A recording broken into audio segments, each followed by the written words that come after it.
Assalamualaikum warahmatullahi wabarakatuh.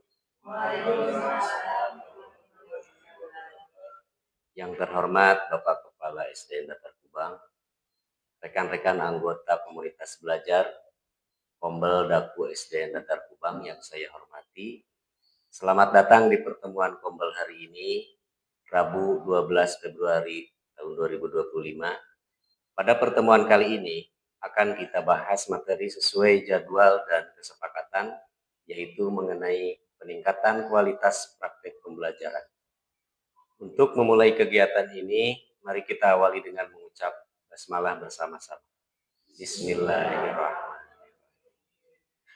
Tanpa memanjangkan narasi pembukaan ini, mari kita bersama ikuti presentasi materi dari Bapak Kepala Sekolah. Kepada Bapak Didyo Siswoyo, kami silakan.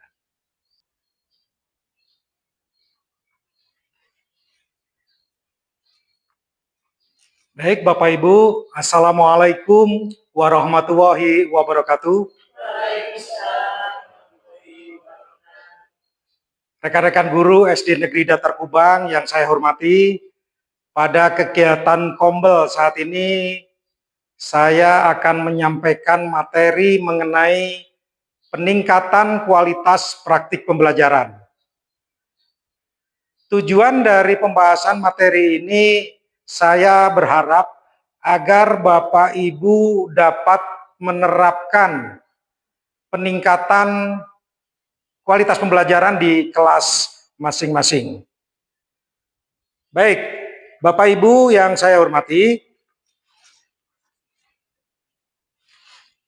berbicara mengenai peningkatan kualitas pembelajaran, itu kita tidak lepas dari rapor pendidikan yang kita peroleh di tahun sebelumnya.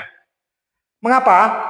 Karena di sana, di rapor pendidikan ini, itu sudah direkomendasi tentang upaya peningkatannya. Jadi seperti ini, rapor pendidikan sekolah kita yang telah kita peroleh. Nah, kita ketahui bersama, ada 6 elemen yang naik di tahun 2024 kemarin. Ya. Ada nilai capaiannya paling tinggi, yaitu pada elemen karakter murid.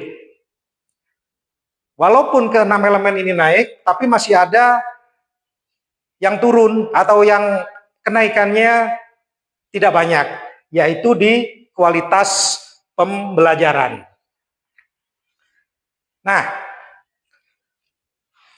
di kualitas pembelajaran ada yang perlu kita tingkatkan, yaitu tentang kualitas pembelajaran yang dinilai dari metode pembelajaran, kemudian pada pengelolaan kelas, dan dukungan psikologis kepada murid. Banyak metode pembelajaran yang sering dipakai oleh Bapak Ibu guru dalam melaksanakan pembelajaran di kelas. Nah, berikutnya saya akan menampilkan atau membahas apa sih metode pembelajaran itu. Ini untuk mengingatkan ingatan kita, membangkitkan ingatan kita tentang apa metode pembelajaran itu. Metode pembelajaran adalah cara yang digunakan guru untuk mengimplementasikan rencana pembelajaran yang telah disusun dalam bentuk kegiatan nyata dan praktis untuk mencapai tujuan pembelajaran yang ditetapkan. Di sini banyak contoh metode pelajaran, baik itu studi kasus, demonstrasi, diskusi kelas, discovery, jigsaw, bermain peran, tugas proyek, dan kunjungan karya. Ini adalah contoh-contoh metode pembelajaran yang sekarang lagi tren digunakan oleh Bapak dan Ibu guru saat ini. Ya, silakan Bu Jijin. Karena saya mengajar di kelas 1, Pak, saya sering menggunakan metode demonstrasi dan latihan keterampilan. Iya, baik. Yang lainnya, ya, Pak Dadan. Kalau saya, Pak, untuk mengaktifkan siswa itu biasanya menggunakan metode diskusi. Ya, metode diskusi, diskusi kelompok. Ya, terima kasih. Ada yang lainnya dari Bapak Ibu yang lainnya dipersilakan. Ya, lihat bagian mana? Ya. Di kelas atas, saya beberapa kali menggunakan metode penugasan dan proyek seperti pada pelaksanaan P5, Pak. Oh iya, penugasan ya? Iya. Iya, terima kasih. Berikutnya, Bapak Ibu. Beberapa waktu yang lalu, di beberapa media sosial, pada tajuk berita-berita, Menteri Pendidikan Dasar dan Menengah, Bapak Abdul Muti, berencana akan menerapkan deep learning pada kurikulum di Indonesia. Nah, Bapak Ibu ada yang tahu apa deep learning itu? Ya, silakan Pak Dada. Pembelajaran full, Pak. Ya, Pasan? Ya. Kurikulum baru di era Menteri Pak Abdul Muti ya, Pak. Ya. Terima kasih Bapak Ibu. Deep learning itu adalah pendekatan belajar yang bertujuan untuk memperdalam pemahaman siswa dalam proses belajar. Pendekatan ini dimaksudkan agar siswa tidak hanya menghafal materi, tetapi memahami konsep lebih mendalam, juga lebih aplikatif menerapkan dalam kehidupannya. Masih menurut beliau, deep learning adalah salah satu pendekatan pembelajaran. Pendekatan pembelajaran yang dimaksud merupakan cara guru dalam mengelola pembelajaran di kelas. Pendekatan yang tepat dapat meningkatkan kualitas belajar mengajar dan membantu siswa mencapai tujuan pembelajaran. Ya. Berikutnya, nah tadi ada metode, ada juga pendekatan, ya. Ada pendekatan, ada metode. Apa itu perbedaan dari pendekatan dan metode? Bisa saya jelaskan?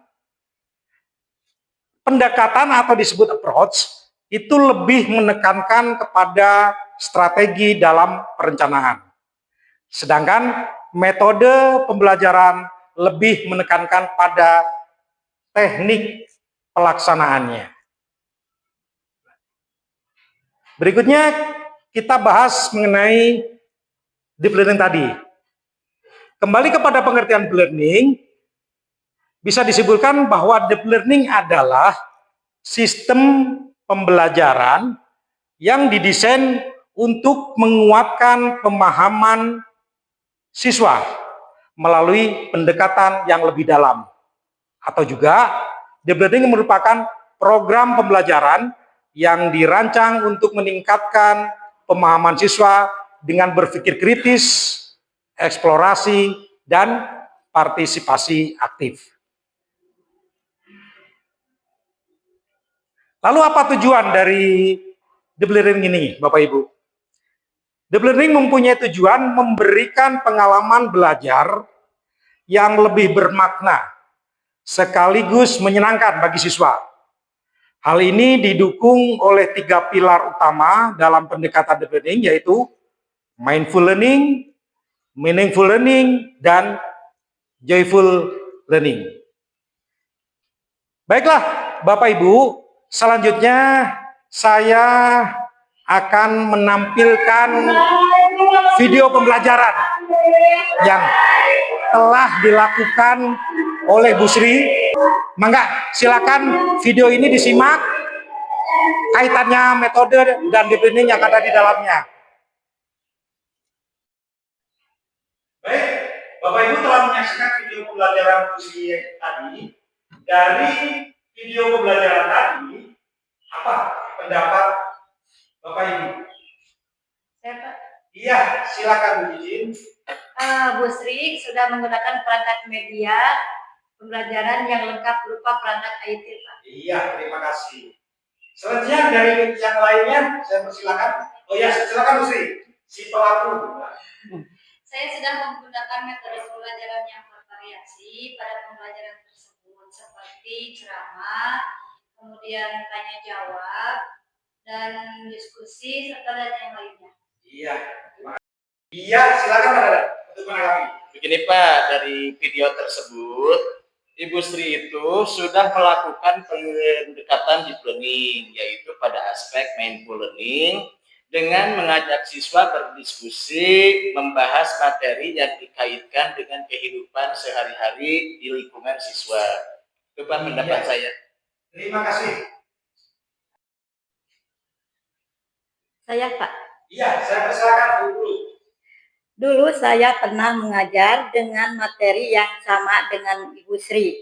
Ya. Tapi dulu belum banyak perangkat IT seperti sekarang. Sekarang, ya. Jadi saya menggunakan media global sebagai perangkat media pembelajaran. Global ya. Oh, iya. Baik. Begitu Pak. Baik, terima kasih Ibu Ruk atas hal yang disampaikan. Artinya, penggunaan media sebagai alat di dalam pembelajaran adalah yang sesuai dengan materi.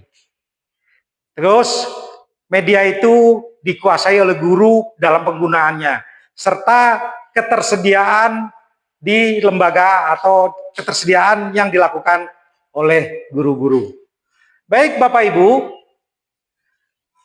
materi presentasi saya mengenai peningkatan kualitas pembelajaran dengan penggunaan metode pembelajaran saya rasa cukup. Selanjutnya, saya berharap mudah-mudahan Bapak dan Ibu guru bisa meningkatkan kualitas pembelajaran di kelas masing-masing dengan menggunakan metode pembelajaran serta menguasainya dan memvariasi penggunaannya. Sekali lagi terima kasih. Wassalamualaikum warahmatullahi wabarakatuh. Waalaikumsalam.